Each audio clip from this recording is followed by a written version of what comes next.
Good evening, everyone, and welcome to Season 6, Episode 6 of The Green Agenda. We're so excited to be here this month celebrating Juneteenth, celebrating Pride, and celebrating Men's Mental Health Awareness Month. So look, it's a busy month. First and foremost, as you all know, my name is Kayla Shannon. I am your host and a proud alumna of Spelman College. And first and foremost, we always like to take a moment to say a great big thank you to our partners, of course, at Young, Gifted, and Green, as well as the Environmental Defense Fund and the Climate Action Campaign. For today's episode, I am so excited to be continuing the conversation we've been having for actually several episodes now about data centers, a great contested issue that is facing our neighborhoods across the country. And they're spreading rapidly. And so today we are joined by Abre, who is, I want to make sure I give your title correctly, an Esquire, aka a lawyer, all right. Also the director of the Center for Environmental and Climate Justice at the NAACP, where she leads the Stop Dirty Data Centers campaign. We will talk about environmental and social impacts of data centers in low-income neighborhoods, what it takes to hold polluters accountable, and the grassroots movement pushing for cleaner technology and equitable development. But before we get into all of that, because I already can tell that you're impressive, and we're going to get into a lot of great information today, I always like to ask folks, like, what is your hero origin story? So what brought you here? Tell us a little bit about yourself. If the folks aren't familiar with you, kind of let us in, open the door a little bit. Well, first of all, I'm super excited to be here and talking about this with you. And I am originally from the South. So my sister lives in Atlanta. But I'm Southern Belle. Yeah, and I'm from Florida. And that's actually where all of this started, from the central rural part of Florida. And I grew up with breathing problems, and I did not fully understand that was not normal. I thought that it was normal to have an albuterol pump. I was super active as a kid. Like, it didn't stop me necessarily from wanting to go out and do everyday things. But when I got older, I realized, there's phosphate plants all around a certain part of the neighborhood in our community. And there wasn't a lot of transparency around that. I knew growing up at that time that there were a lot of other injustices and inequities, like just living in, the South. And I know a lot of people don't consider Florida the South, but it is. And so when I realized that these environmental concerns were also connected to the broader civil rights concerns and racial justice concerns that we see in the South, that we see in the Gulf South, that we see in Black communities and frontline communities, I realized that was where I wanted to build out my career, because it was deeply personal to me. And there was, something really interesting to me about the fact that I did not necessarily see as many people who looked like me fighting at that time, to connect those dots. And then I learned, of course, that there was an entire movement called the Environmental and Climate Justice Movement. And I was like, oh my gosh, I need to be a part of that in some way, shape, or form. And that was what really, I focused a lot of my time in law school. When I graduated from law school, did a lot of work in that space. And now here we are. Okay, so in line with that question, I'm wondering, what was your first job that you felt like was aligned with that purpose, with where you felt like your career trajectory was going, and kind of broke you into okay, I'm home now? Yeah. I would say I see environmental and climate justice issues as a broader issue around democracy. And in college, I actually worked for our supervisor of elections office. And I learned a lot about how voting decisions were being made, or the lack of processes, the lack of inclusion. And I realized that in order for us to be having conversations broadly around democracy, around environmental and climate justice issues, that all of it was really about self-governance, participation at the local level, and us being able to make decisions that we can be proud of at the community level. And so I would say that was probably my introduction. Yeah. And of course, it got a lot more narrowly tailored to the work as I went through law school. But that was the introduction that made me feel like, okay, there are ways that we can ensure that people are part of the processes that really impact everyday decisions for how we're able to make decisions in our communities. Yeah. And I love getting that conversation started from the very beginning about how interconnected all of these systems are, right? Like straight out the gate. And we've talked about it several times on the show before, like, right, that from a public health perspective, all of these things and systems are interconnected. And so even further going to your personal story. And so we started talking a little bit about your personal story. And I think for some folks, it's hard to imagine how data centers are connected to real people's lives, right? We see it as like, this is a tech issue, right? This is about the tech industry, or, this is a corporation issue, or this is a zoning issue. What does this really have to do with me, right? Like, if it's not in my neighborhood, if it's not happening in my state, like, how is this connected to me? And so I'm wondering, for the listeners who are in that boat, right, who just cannot understand or draw the line between the two, how do you make the case that this is a civil rights fight, and what made it personal for you? Well, at the beginning of my career, when I first graduated from law school, I moved to the Central Valley of California.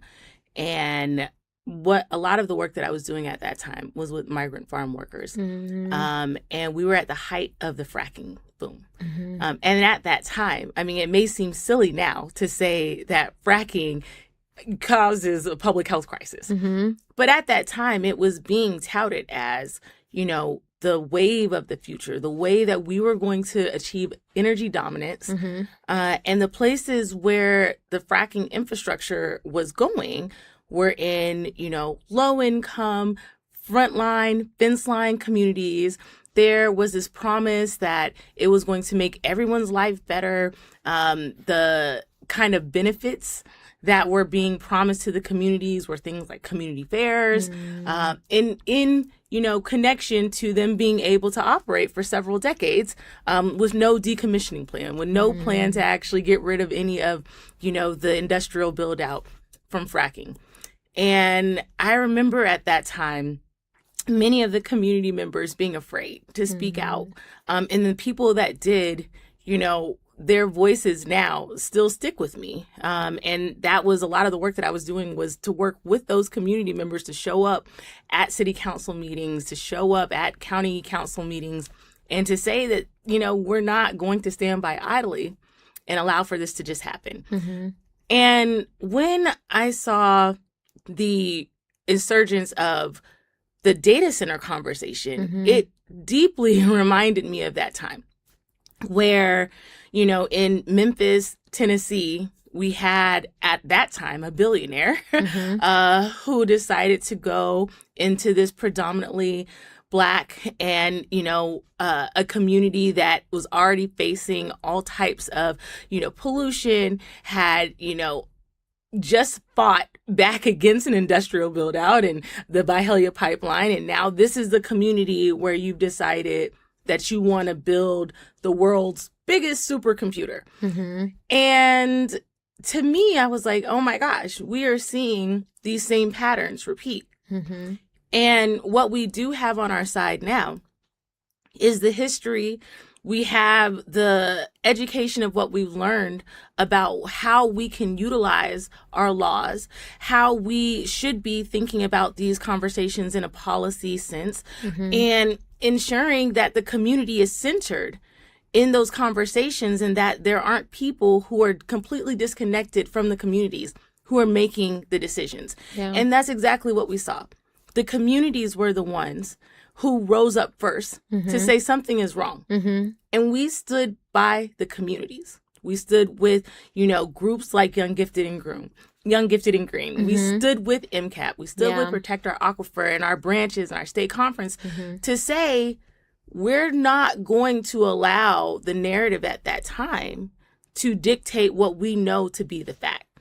And the fact is that you have, these tech companies, some of them who feel like they are above the law. And so that was why it was so important for us to actually bring legal action, because in addition to the fact that we knew that they were breaking the law by trying to move forward with operating, XAI without there being an actual permit, it also sent a message that we're not going to stand on the side of the polluters. When this all said and done, we can be proud of where we actually took a stance when it came to the beginning of the data center conversations.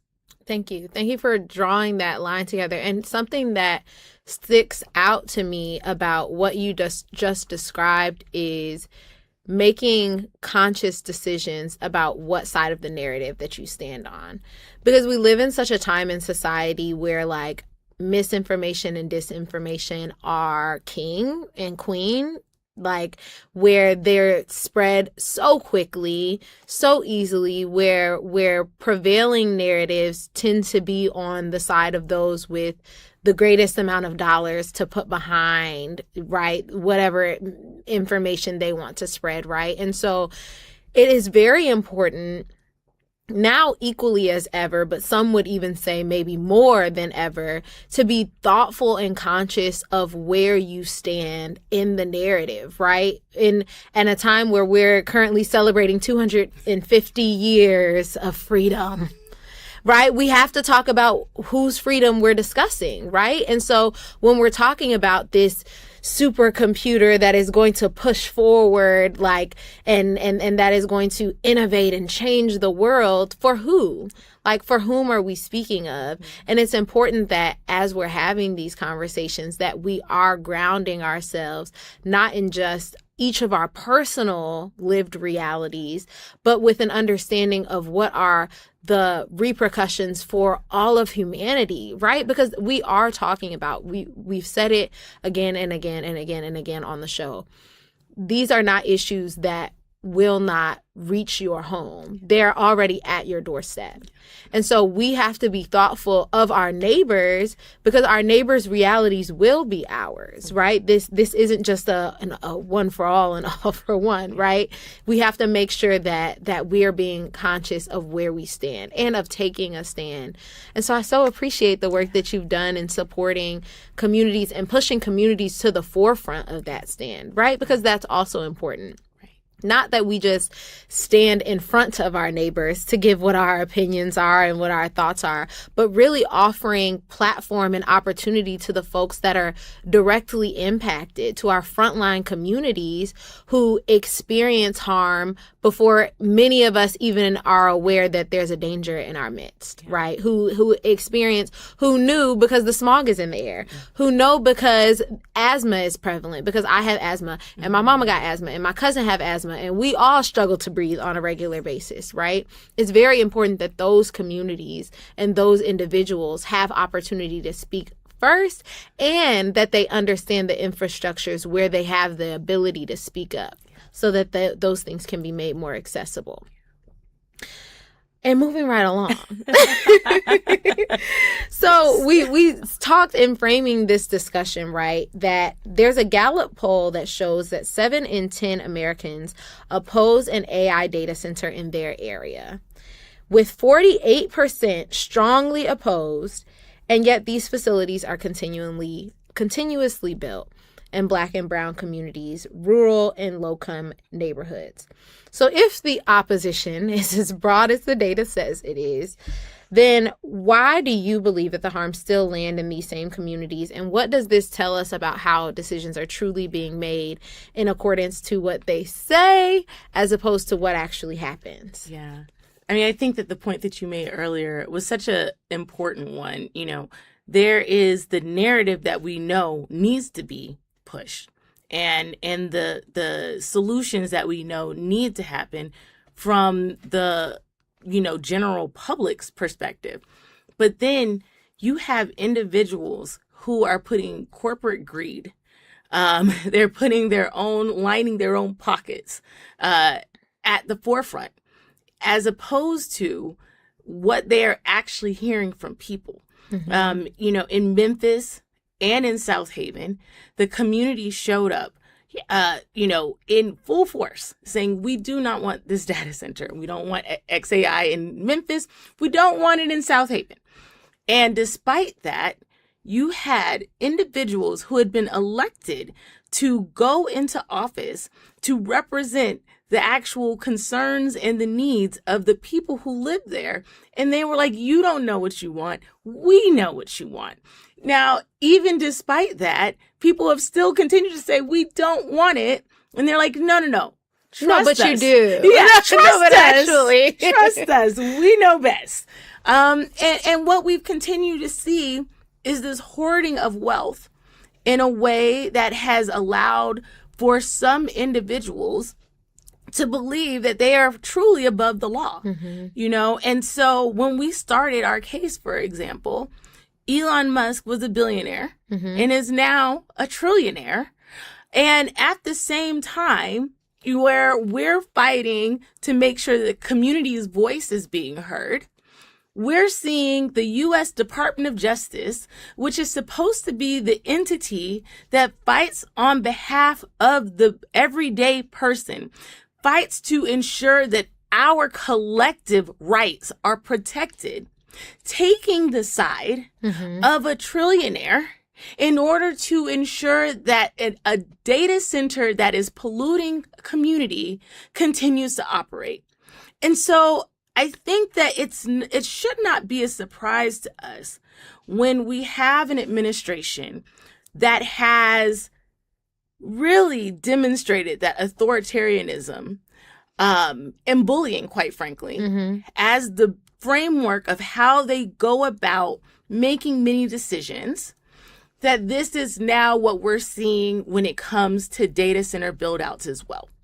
And so because that's been greenlit by this administration, we're seeing companies that have embedded themselves with this administration carry out very similar types of mannerisms because they feel that they're going to be shielded, empowered to, and supported by doing that. But one thing that does give me a lot of hope is that, a lot of these individuals are so out of touch with the everyday person. Because how could you be in touch with the everyday person as a trillionaire? Right. And so let's be real. Right. And so it's like when you're that out of touch, you don't even realize that you are just creating even more of the grassroots resistance against the decisions that you're making because you are showing that you don't care about people. You care about yourself.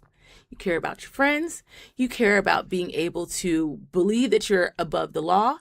But people are fighting back and saying, yeah, we are also going to show you that we're going to use our collective power to show you what we care about. To show you what we care about and what we can do. As long as we have the collective, resistance and opposition on the ground. Yes. And I feel like what's so important about this, again, thank you so much for speaking truth to power, in the sense that a lot of when we talk about how these decisions are made, you can find out how these decisions are made when you track the money. Like, track the money. The bottom line will show you where exactly the decision was made, right? And what's so important when we consider these things is that, like, history repeats itself, right? Especially if we're not careful, especially if we are not cautious and thoughtful and mindful of how we contribute to our present story. History will repeat itself because there are systems of power that have been perpetuated across society, across America for all 250 years. Okay. And so it's very important that we also talk about the coinciding resistance that has repeated itself throughout history, right? And in being thoughtful of this, that we consider how we can meet every moment, right? How we can show up in this time unlike any other time in a way to be thoughtful.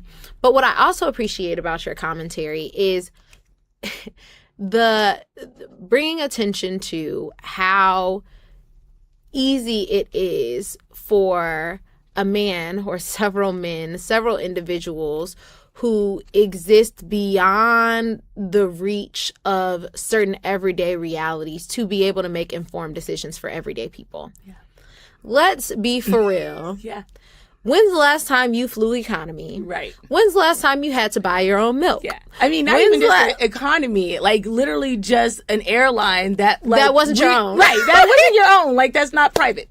When's the last time you had to purchase milk? Yeah. When's the last time you paid for a light bill? When's the last time you paid taxes? Yeah. Yeah. Right. That last one. But that's the real question.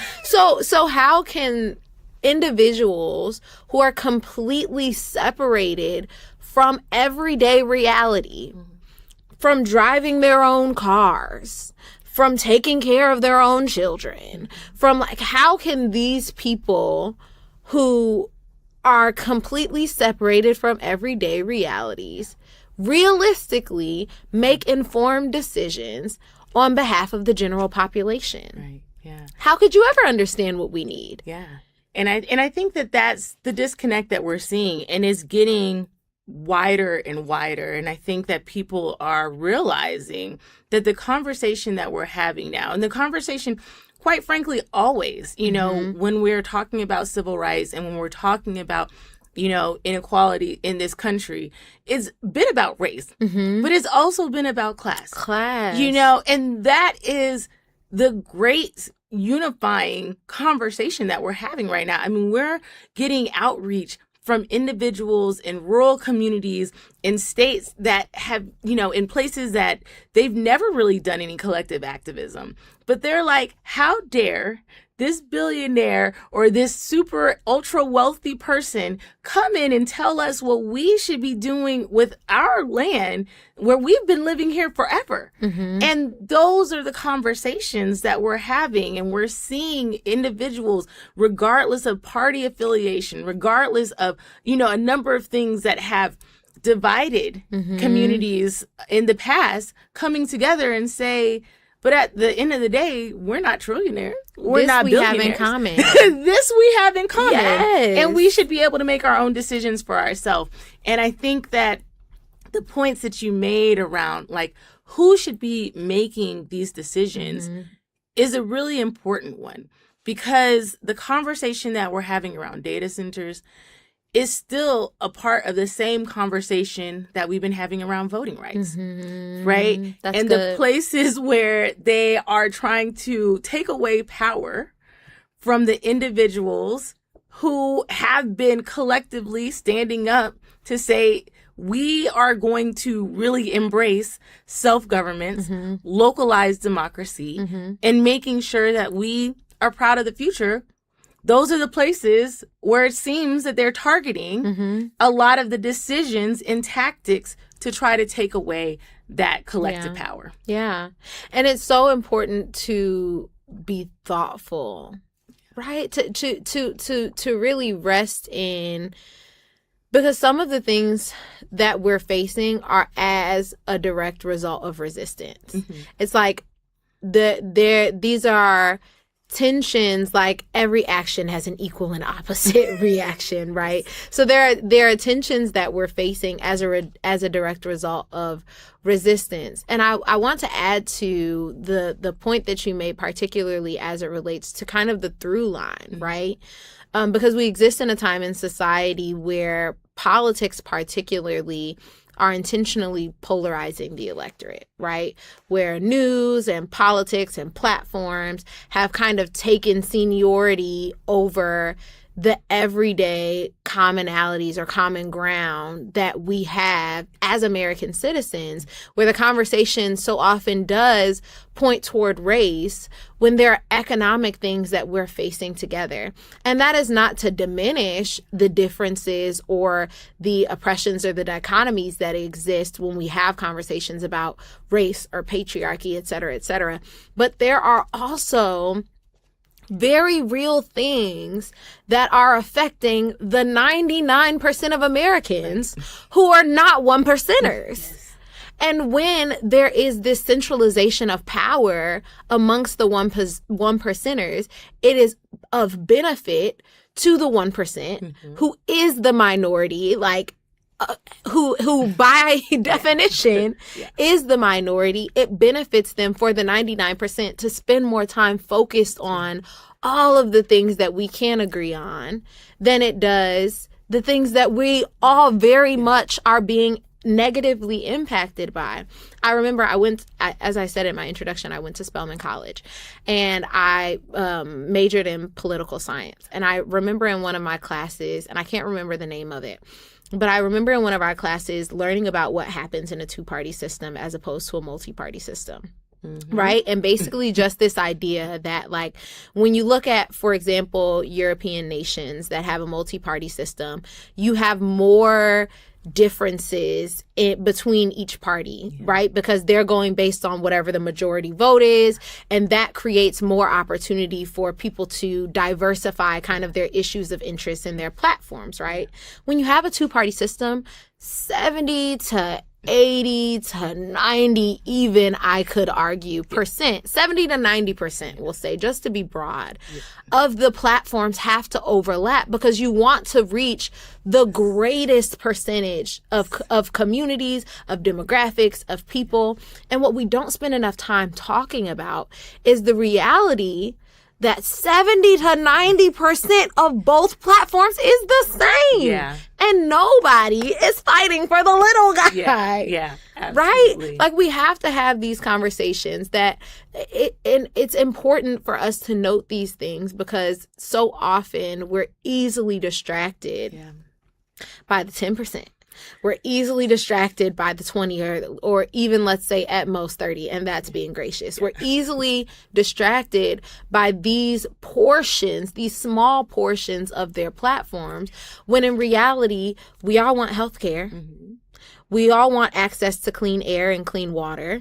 And clean land. We all want access to good education, even if we have differing opinions about what good means. We all want access to good education. We all want access to economic opportunity. And if these issues are not reflected in the decisions being made by our policymakers, then we've got a problem, right? And like that, these are the things that we have to talk about. I'm so off topic because I'm so excited. No, but I think that's important, and it's important because, you know, we are in a midterm election year, and it's important for the individuals who are supposed to represent us to feel a level of accountability to address all of those issues, and with nuance, you know, and so we don't end up in a situation where we have a data center that shows up in a community and we don't know where our elected officials stand. Because at the end of the day, to your earlier point around 7 out of 10 people, you know, feeling very strongly against like what this is going to mean, that means that individuals who are running for office should be able to address what we know people care about. And that is, you know, it is data centers. It is all the points that you mentioned before. And quite frankly, data centers does sit at the intersection of a lot of those conversations, from clean air to clean water to affordability to economic, you know, development in communities.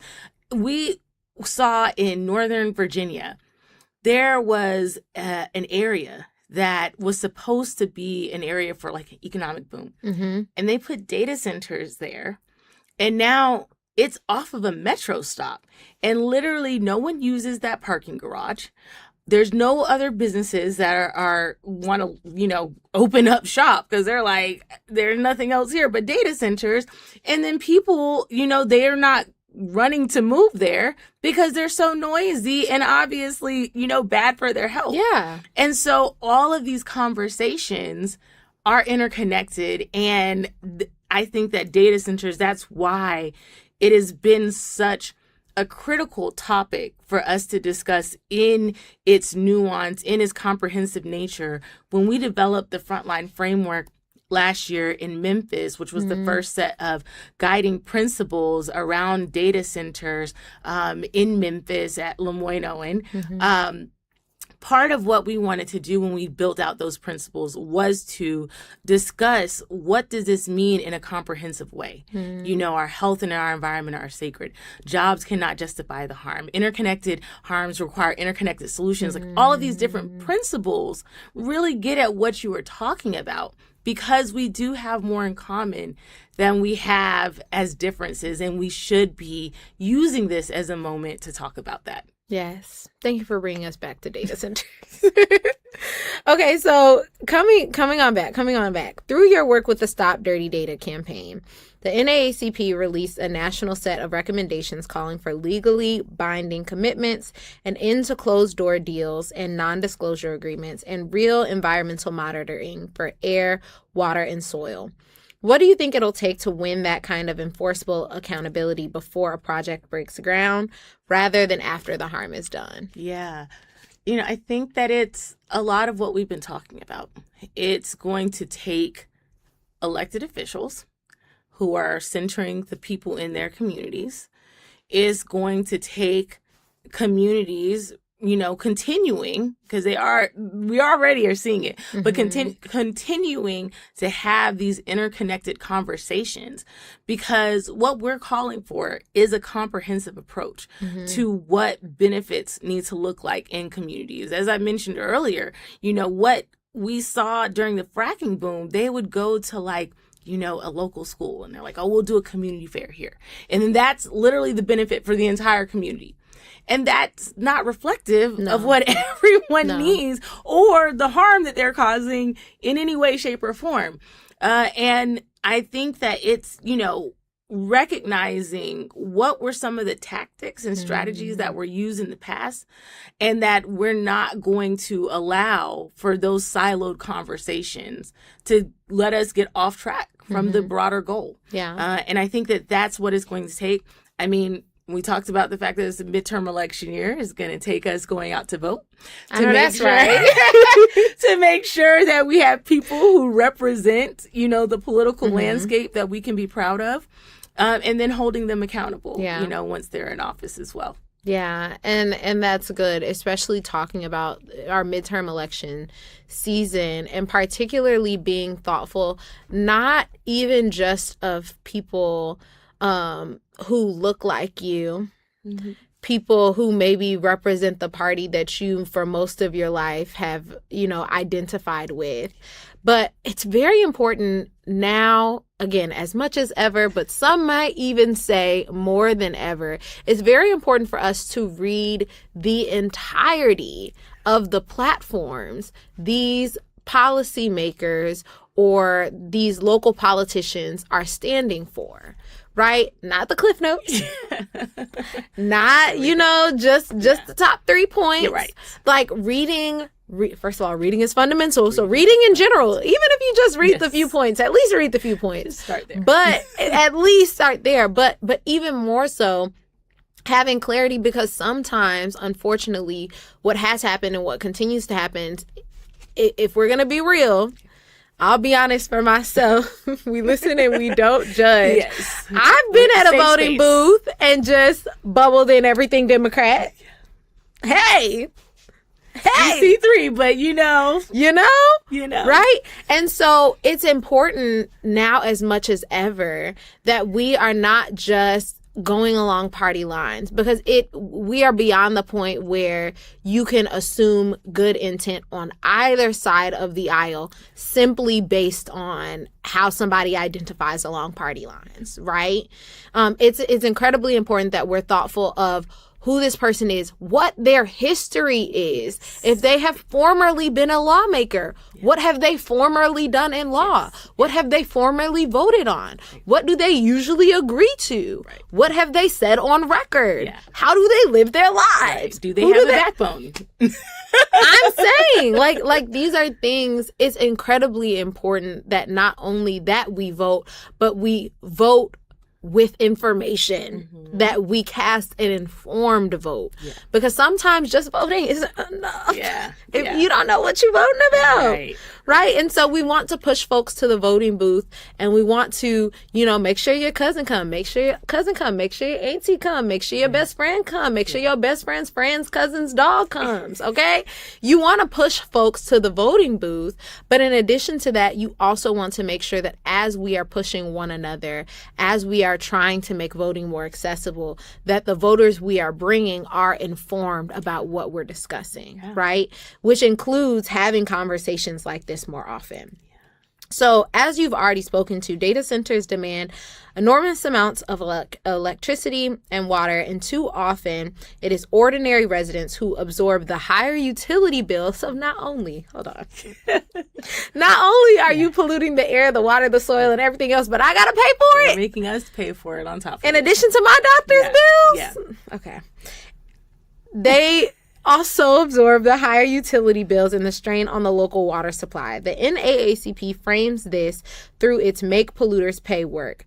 How do we make sure the companies profiting from AI carry these costs instead of passing them on to the families that live next door? Yeah. I mean, I think that, part of the way that we ensure that they are carrying the cost from the beginning is, one, to make sure that from the modeling conversations, that's where they are shouldering the cost. So oftentimes people, are like, okay, the data center's here, now my energy bill is going to go up. And sometimes people don't realize that if there's modeling that has to happen for a grid to be upgraded or any types of changes like that the current ratepayers, unless there's some type of ordinance or guardrails or protections in place, they're the ones that have to pay for that.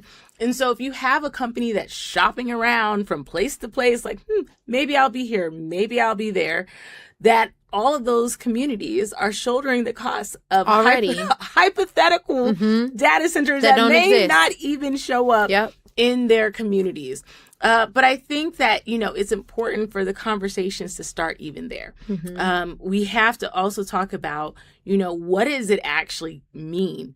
Like, what are the true costs when it comes to a data center coming into a community? It's not just that infrastructure, as you mentioned, it's the water. So if a data center, a hyperscale data center is proposed in a community, and we actually are seeing this in real time, in Corpus Christi, they're in the midst of a water crisis. They're at like 7% of their water reservoir. And there is a conversation, an active conversation around a data center being brought online at this time where for the last several years, they have been trying to figure out a workable solution to allow for them to have potable drinking water and water for the existing businesses that are already there. So the conversation isn't just about the infrastructure. It's what are you doing to strain the existing resources, and what are you even really willing to have the honest conversation about what it would take to actually ensure that all of the infrastructure is state of the art. And most of these companies are not having a comprehensive conversation. We saw that even in Memphis, you know, with XAI, they're like, oh, we're going to, do this water recycling plant. And then just, deciding, we're not going to do that anymore. JK, never mind. Just kidding. Just kidding. I don't think we're going to do that. And that's, what is at risk when we're not having the comprehensive conversations around, what the actual costs are when it comes to data centers. And so I think that it's about having it very comprehensively, not just the infrastructure itself, but what are you extracting from the community? And also, what are the opportunity costs that people are having to choose between? Are there other businesses that could employ more people? Because y'all not employing nobody. You said it. Don't nobody work there. And so, what are the opportunity costs that are being balanced with those conversations? And that's the comprehensive level of discussion that we have to have when it comes to, what it means for a data center to operate and to actually, pay their true amount to actually be in the community. Yes. And so much of what you've said in layman's terms is be so for real. Let's be honest. Let's be truthful, because this is not of economic benefit. Don't nobody work there. You're not hiring anybody. There's one person that's running 8 of these data centers. And they may not even be from the community.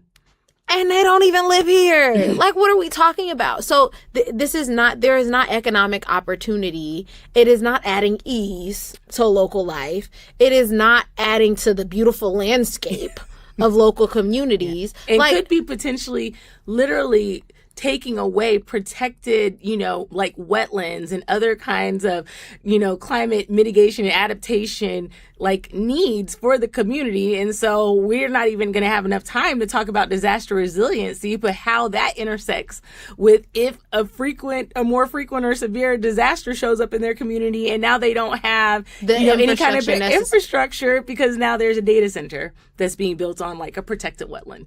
Be for real. Like, no. And again, these are the kinds of things that take it from just being a tech story, just a zoning story.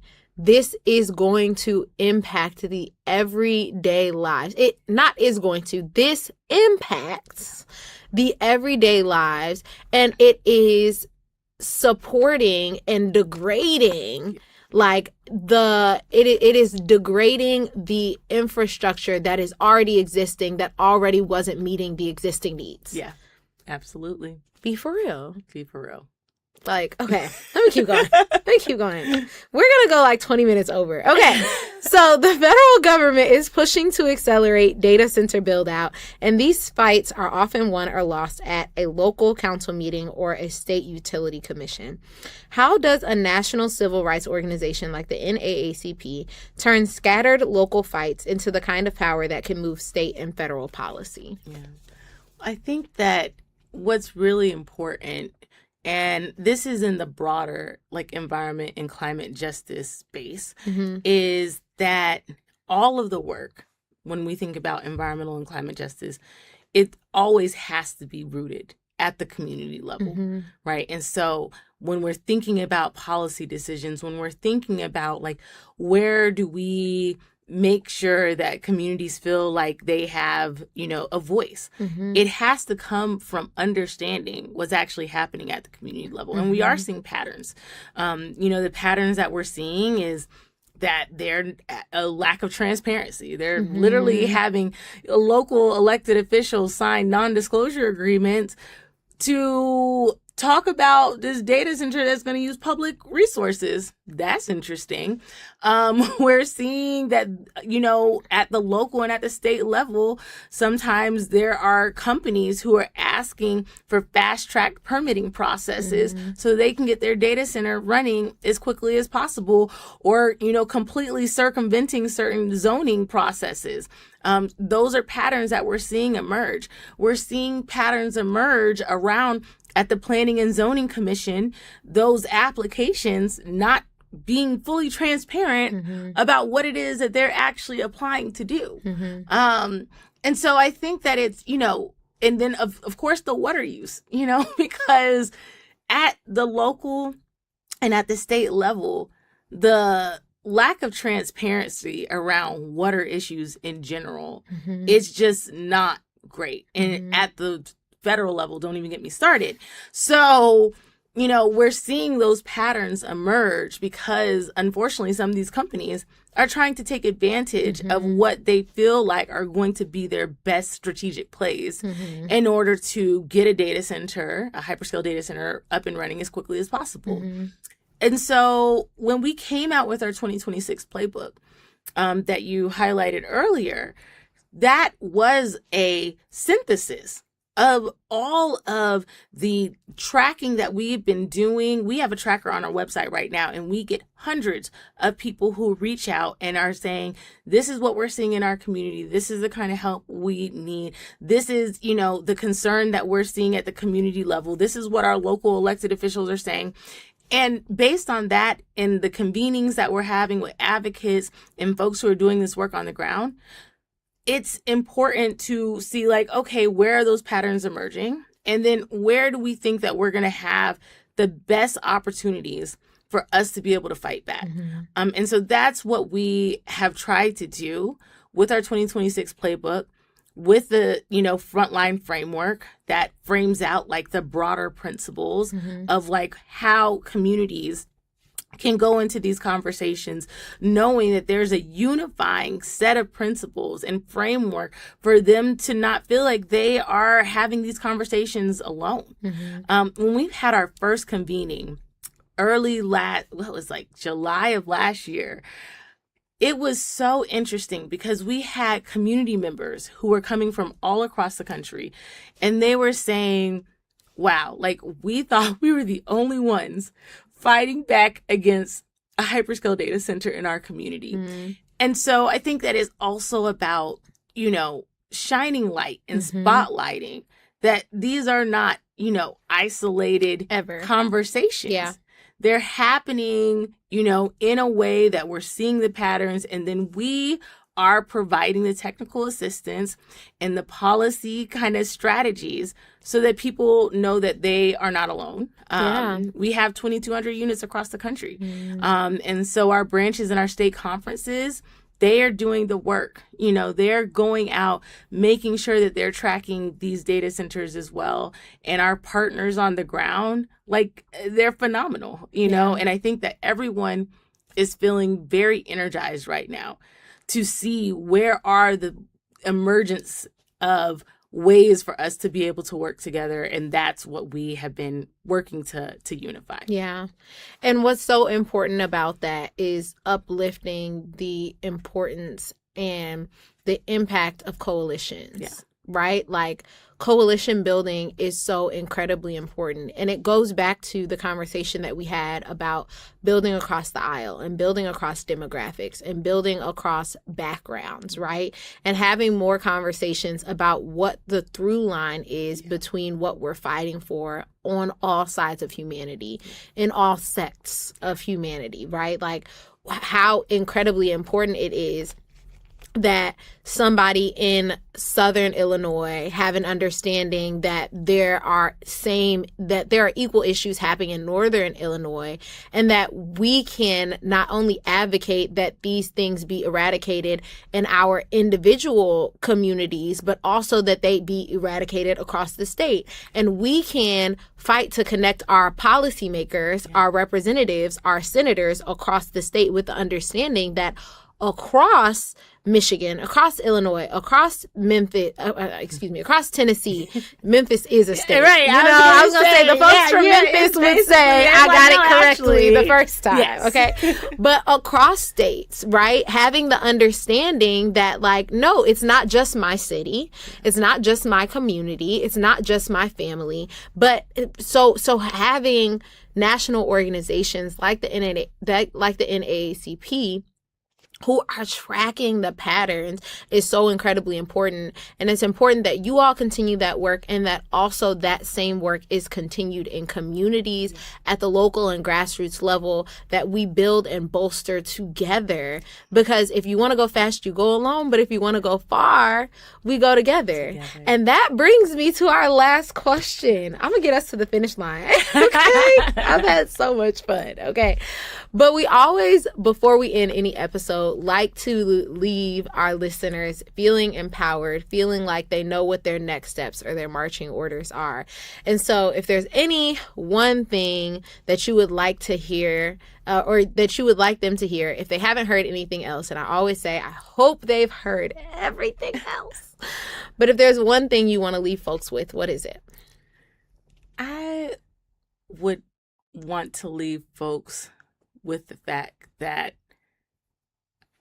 the work in this space exists on a pendulum. And I feel like now we've swung pretty far. and that the resistance is what's going to swing us back to the right direction of where we need to be.